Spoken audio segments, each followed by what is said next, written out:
In this video, I'm gonna show you how to stop caring what people think of you. You'll get my formula for how to do it and a motivational speech to help you ingrain this new way of thinking on this episode of the Dr. K Show.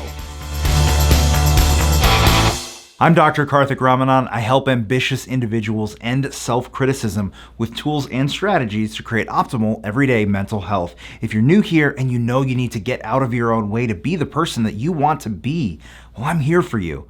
I encourage you to subscribe right now. Each week on the Dr. K Show, I answer your burning questions. The second segment is Progress Success, where I share a win from K Nation, people just like you. And in the final segment, I bring the heat. If you need a little kickstart, a little motivation, well, stick around until the end. I'll drop some wisdom, raw and real. Worrying about what others think of us is the quickest way to live an unfulfilling life of regret. It's bad enough when we do it in day-to-day life, but it's especially challenging when we're trying to build up our healthy habits or embark on an entrepreneurial endeavor or build a YouTube channel. How do we move past the fear of other people's judgments? I break it down into three distinct issues. 1, people we don't know. 2, people close to us. And 3, ourselves. If you're worried about the thoughts and words of people that you don't know, you're worried that their words will reconfirm the thoughts you already have about yourself. I struggled with my weight for almost my entire adult life, and I constantly worried about what other people thought about how I looked in my clothes or what they would think about my attractiveness or charisma. It was crippling. And the ironic reality is this, though. You're worried about what all these people think of you.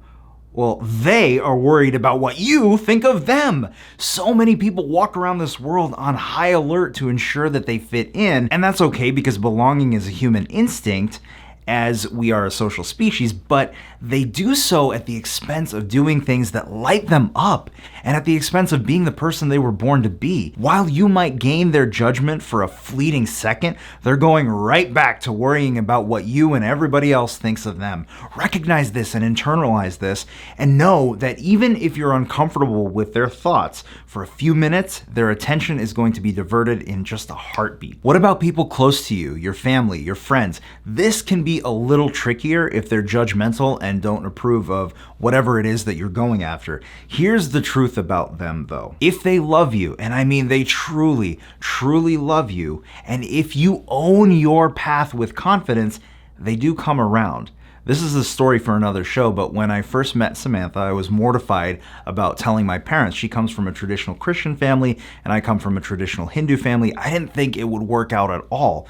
But the longer we were together, the more I realized how rare our level of communication and understanding of each other was. We endured together, we grew together. Our parents certainly had concerns about the cultural differences, but we addressed them directly and confidently. How could I be confident? Because I knew how great we were for one another, and our parents saw that too. So once we addressed their concerns, helped them feel heard and understood and included, everybody was on board. We had the most incredible dual ceremony wedding, and I would have never married the perfect woman for me had I continued to remain worried about what my family thought. Look, they love you. They'll come around, but you've got to really own what you're doing with confidence and clarity. And when you give them space to share their feelings without your judgment, they will come around. Are you getting value out of this so far? If so, hit that like button right now. Thank you. Lastly, how to stop caring what other people think of you is a matter of self-criticism. We're more worried that what others say is true. If we believe it's true, it's because we've made it true. If we believe others' criticism of us, it's because we believe it ourselves. My friend, self-criticism is at the root of almost all the topics that I discuss here on the Dr. K Show. Overcoming it is a process, but it's worth doing. Decide that you're going to accept a reality where you can be free of judgment from yourself, and your life will change completely. Question of the day: do you care too much about what others think of you? If so, what specifically are you sensitive to them talking about? Let me know in the comments below. Today's Progress Success is brought to you by one of my clients. In this past week, she made a breakthrough with respect to her dietary shifts and how it related to her family. She was prepping more plant-based food for herself to improve her mental health and to lose weight, but her family was not on board. The comments started getting to her. Then she told me this clicked in her mind just now. If I eat this way and improve, their words don't matter as much and they'll probably be inspired to change. I just gotta stay the course. Absolutely.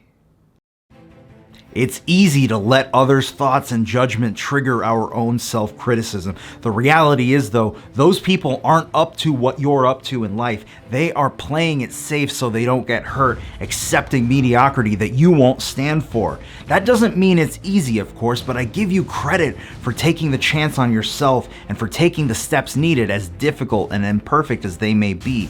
You're here listening to me because you're ambitious. You want more for your health, more for your life, but it's hard to get out of your own head sometimes. Here's the way I see it, my friends. Only take criticism from somebody you'd ask for advice. It's the ones who have proven that they have your best intentions at heart that are the ones worthy of your ears.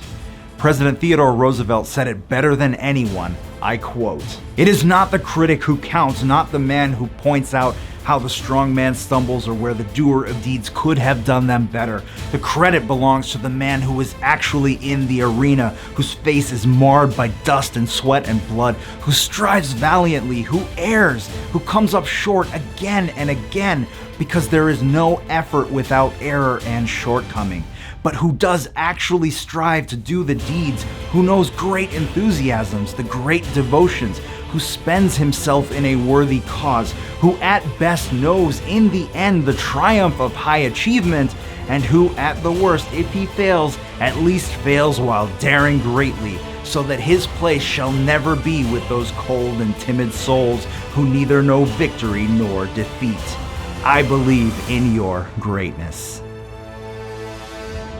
In this video, oh man, it didn't start out well. It is not the critic who counts, not the man who points out how the strong man, who at best, in the end, who at best knows the oh, no.